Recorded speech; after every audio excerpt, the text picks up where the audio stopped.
अध्यक्ष महोदय, एक तर मी खोटं बोलतायत असा विषय बोललेला नाही।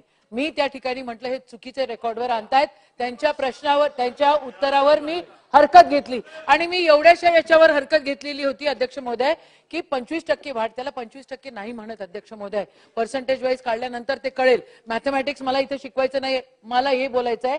हे काय सारखं सारखं बोलतायत की 2.5 वर्ष आम्ही काय केलं, कोविड होता आणि अख्ख्या महाराष्ट्राने पाहिलं कोविड मध्ये काय कोविड होता अध्यक्ष महोदय। ती अंगणवाडी ताई जी शेवटच्या नारायणापर्यंत पोहोचली अध्यक्ष महोदय, त्या अंगणवाडी ताईचा हे अपमान करतायत, हे चुकीचं आहे अध्यक्ष महोदय। आणि अध्यक्ष महोदय, महिलांना मान सन्मान देण्याची संस्कृती यांची नाहीच, महिलांनी घरी बसले पाहिजे अशी यांची संस्कृती आहे। सभागृहामध्ये येऊन त्या प्रकारे ताईसाहेब ताईसाहेब ताईसाहेब ताईसाहेब बोलतात, मागे काय बोलतात हे व्यासपीठावर किंवा हे माईकवर मला बोलता येत नाही अध्यक्ष महोदय।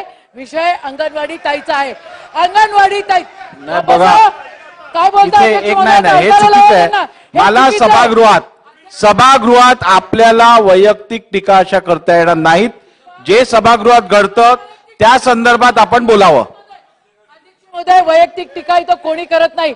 त्यांनी मला म्हटलं, मी फक्त एवढं म्हटलं की अंगणवाडी ताई आणि आशा ताई ही शेवटच्या नारायणापर्यंत पोहोचते, तिला 15,000 आणि 10,000 या हिशोबाने तुम्ही पैसे दिले पाहिजे। शेवटच्या नारायणापर्यंत पोहोचणारा या शासनाचा तो अंग आहे आणि त्याच्यासोबत जस्टिस ठीक आहे। आपण जी हरकत घेतलेली आणि जो मुद्दा मांडलेला आहे त्या संदर्भातलं सविस्तर उत्तर मंत्री महोदयांनी दिलेलं आहे।